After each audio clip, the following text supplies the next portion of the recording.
isbeddelka cimilada waa qadiyad weyn oo ka jirta caalamka waxaana sii kordhaya walwalka laga qabo meeraha aan ku noolnahay ee dhulka ee sii kululaanaya.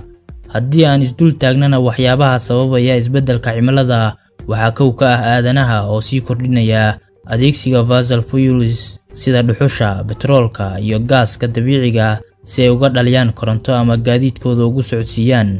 sidoo kale waxyaabaha loo sababayo isbeddelka cimilada ama dhulka inuu sii kululaado waxaa ka mid ah deforestation ama in geedaha laga jaro dhulka si looga hirgeliyo beero ama dhul ay xooluhu daaqaan, iyo in geedaha la jarayo si looga soo saaro alwaaxda loo adeegsado dhismaha ama qalabka kala duwan. Kaymaha ama geeduhu waa kuwa keediya ama qaata carbon dioxide-ka, haddii xaalufin lagu sameeyana waxaa hawada ku badanaya kaarboonka taasoo ka dhalanaysa inuu siyaado kuleelka dhulka.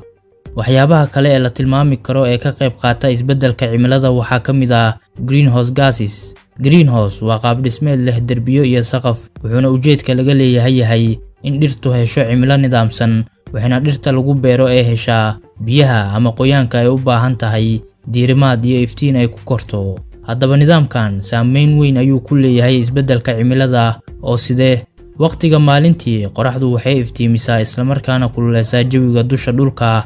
haddaba markii ay qoraxdu dhacdo dusha dhulka waa uu qaboobaa, wuxuuna kuleelku u laabtaa hawada sare. kuleelkaasi waxaa qabtaan oo hawada ku hayaan gaasaska lagu magacaabo greenhouse gases sida carbon dioxide, methane iyo water vapor ama uumiga biyaha. haddii ay sii socdaan qodobada aan xusnay ee u sababta ah isbeddelka cimilada ama kuleelka adduunka, waxay saynisyahanadu saadaalinayaan in uu 5,000 oo sano ku milmi karo dhammaan barafka dhulka yaala.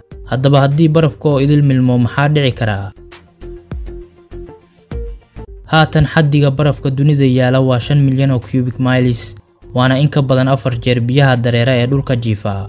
haddii barafka dhulka dul saaran oo idil uu milmo, wuxuu heerka biyaha badda uu kor u qaadmi karaa ilaa 66 mitir, taasoo ka dhigan burbur iyo khatar aysan dadku xakameyn karin oo ka dhan ah magaalooyinka dhaca xeebaha. aan tusaale ahaan u soo qaadano magaalada New York ee ku caanka ah taawarada iyo dhismayaasha aadka u dhaadheer, ahna magaalada ugu dadka badan dalka Mareykanka. waa magaalo laga helayo in ka badan 7,000 oo dhisme oo ugu yaraan gaarayaan ilaa 35 mitir, waxayna magaaladan heerka biyaha badda ka sareysaa ilaa 10 mitir. haddaba haddii uu barafka dunida oo idil milmo isla markaana heerka biyaha badda uu gaaro 66 mitir, waxay ka dhigan tahay in magaalada New York inteeda badan ay biyuhu qarin doonaan. waxaa buuxsamayaan oo xirmayaan wadooyinka hoose ee tareenada, qeybaha hoose ee dhismayaasha dhaadheer, waxaana gebi ahaanba tagaysa korontada.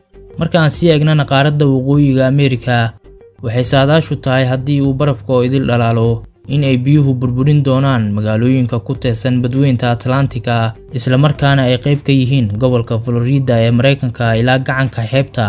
sida uu National Geographic xusayana, taagaga magaalada San Francisco waxay noqonayaan koox jasiirada ah. haddii aan aadnana dhanka koonfur Ameerika, dooxada webiga Amazon oo waqooyiga ah iyo dooxada webiga Paraguay waxay noqonayaan halka ay badweynta Atlantika ka soo galayso qaaradda koonfur Ameerika, waxayna gudaha u galaysaa caasimadda Argentina ee Buenos Aires, xeebaha Uruguay iyo inta badan dalka Paraguay. waxayna sidoo kale saadaashu tahay in ay badbaadi doonaan buuraha teedsan xeebaha badda Caribbean-ka ee bartamaha Ameerika. oo maxaa laga yiri qaaraddeena Afrika? marka la barbar dhigo qaaradaha kale, Afrika waxay weynaysaa dhul yar, balse waxaa la leeyahay haddii uu sii siyaado kuleelka dhulka, waxaa laga yaabaa in lagu noolaan waayo dhul badan oo maanta la degan yahay. waa sidee xaalkeedu qaaradda Yurub?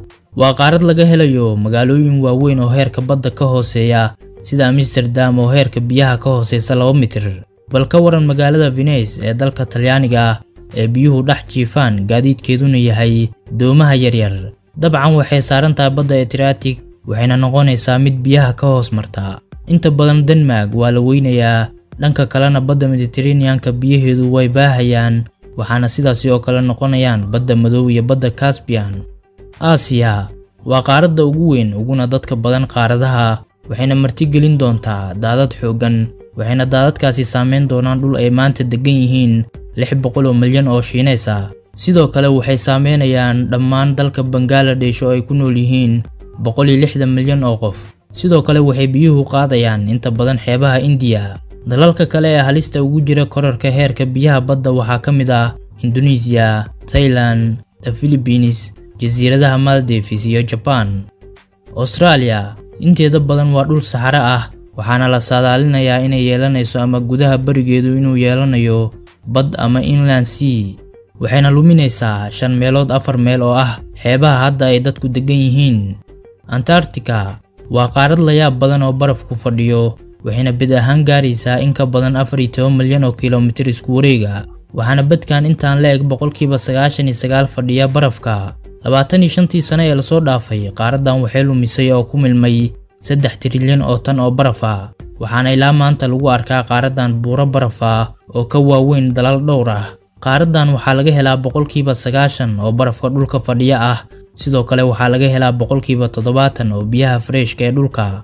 Bariga qaaradan ayuu barafku si aad ah u fadhiyaa, halka dhanka galbeedna la moodo sida jasiiradda ugu weyn caalamka ee Greenland, taasoo dhacda inta u dhaxaysa qudbiga waqooyi ee barafka ah iyo badweynta Atlantic.